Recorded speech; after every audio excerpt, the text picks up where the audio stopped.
Good morning, dear friends. As you know that we are going through the very first chapter of your English literature book, that is 3 questions. So friends, इससे पहले कि मैं आपको आगे की story बताऊं, मैं ये चाहता हूं कि मैं आपको एक बार जो अब तक बता चुका हूं उसको फिर से आपको रिकॉल करता हूं। तो फ्रेंड्स, ये कहानी एक राजा की है जिसके दिमाग में एक विचार आया कि अगर वो 3 बातों को जानता है, 3 चीज़ों की जानकारी अगर उसको है तो वो कभी भी असफल नहीं होगा। उसने इन 3 प्रश्नों के उत्तर के लिए पूरे राज्य में अपने मैसेंजर्स भेजे और ये भी घोषणा करवाई कि जो मुझे इन 3 प्रश्नों के उत्तर देगा उसको मैं इनाम दूंगा, ढेर सारा इनाम दूंगा। उसको उत्तर तो मिले, लेकिन सारे के सारे उत्तर सबके अलग अलग थे। इसलिए वो खुद निकल पड़ा एक सन्यासी के पास में, जो कि अपनी बुद्धिमानी के लिए जाना जाता था। जब उसके पास पहुंचा तो उसने देखा कि वो अपनी झोपड़ी के सामने जो है गड्ढा कर रहा था, और चूंकि काफ़ी बूढ़ा और कमज़ोर था इसलिए वो हाँफ भी रहा था। अब आगे की story. The king went up to the hermit and said, I have come to you wise hermit to ask you to answer 3 questions. राजा कहता है कि सन्यासी कहता है कि मैं आपके पास आया हूँ क्योंकि मुझे अपने 3 प्रश्नों के उत्तर चाहिए।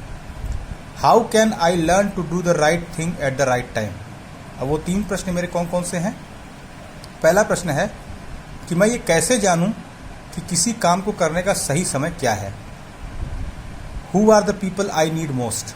दूसरा प्रश्न है कि वो कौन से व्यक्ति हैं जो मुझे अपने पास रखने चाहिए या जिनकी मुझे बातें माननी चाहिए। And what affairs are the most important. और तीसरा प्रश्न ये है कि मेरे लिए कौन से कार्य सबसे ज़रूरी हैं, सबसे महत्वपूर्ण हैं। The hermit listen to the king but did not speak. उस हर्मिट ने, उस सन्यासी ने उसकी बात, राजा की बात सुनी तो, लेकिन कुछ बोला नहीं। He went on digging. वो अपनी खुदाई में लगा रहा। You are tired said the king, let me take the spade and work in your place. जब राजा ने देखा कि वो खुदाई में ही लगा हुआ है तो उसने हर्मिट से कहा कि आप थक गए हैं, लाइए मुझे ये फावड़ा दे दीजिए और मैं आपकी जगह पे काम करता हूँ। Thanks said the hermit, giving the king his spade, then he sat down on the ground. Hermit ने जब ये सुना तो उसने राजा को धन्यवाद किया और अपना फावड़ा उसको दे दिया और स्वयं वहीं जमीन पर बैठ गया।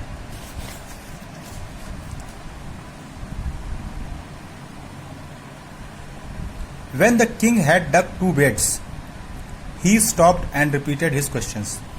जब राजा ने 2 क्यारियां खोद ली, मतलब गुड़ाई कर ली उसकी, तब उसने उससे हर्मिट से अपना प्रश्न फिर से पूछा।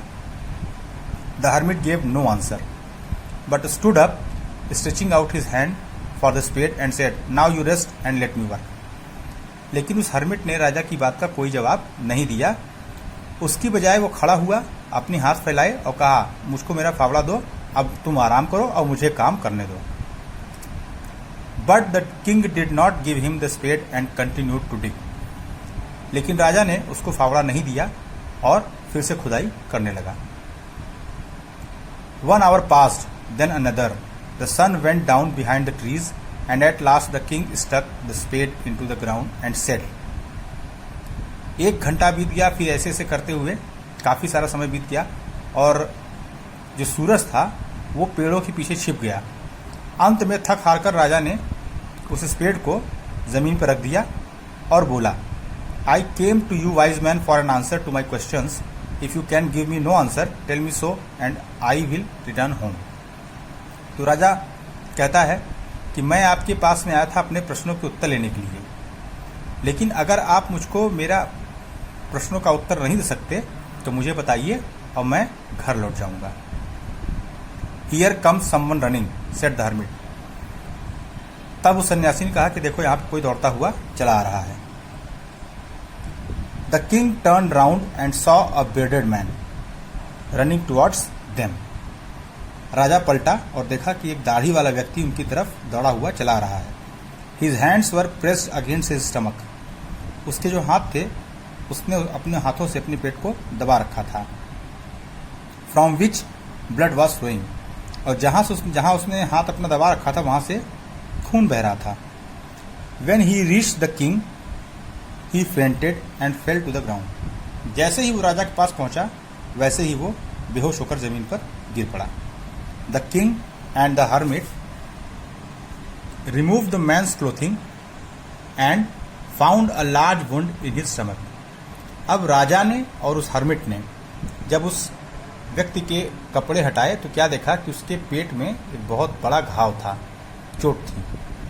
The king washed and covered it with his handkerchief. राजा ने अपने रुमाल से उसको धोया और पोंछा और उसको ढक दिया। But the blood would not stop flowing, लेकिन अभी भी खून बह रहा था और खून बहना बंद नहीं हुआ था। The king redressed the wound until at last the bleeding stopped. King बार बार उसको उस चोट को ड्रेसिंग करता रहा जब तक कि खून बहना बंद नहीं हो गया।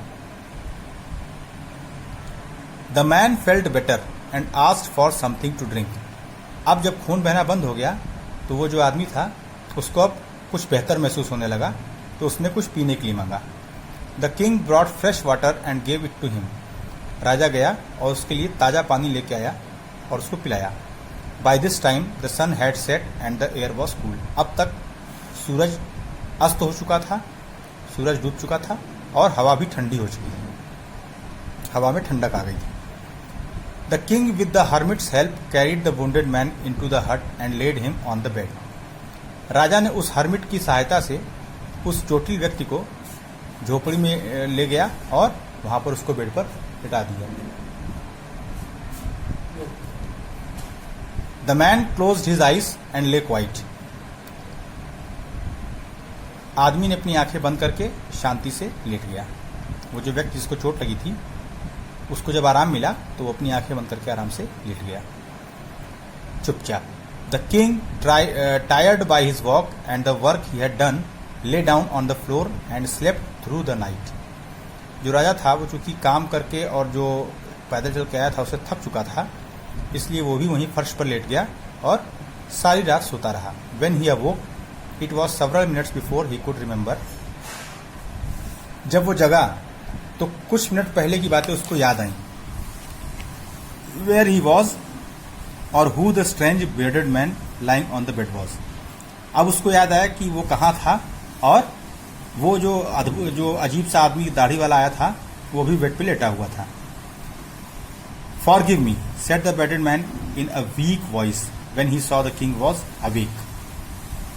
जब उसने देखा, जो दाढ़ी वाला व्यक्ति था, जो चोटिल व्यक्ति आया था उनके पास में, उसने जब देखा कि राजा जग गया है तो उसने कहा कि कृपया मुझे माफ कर दीजिए।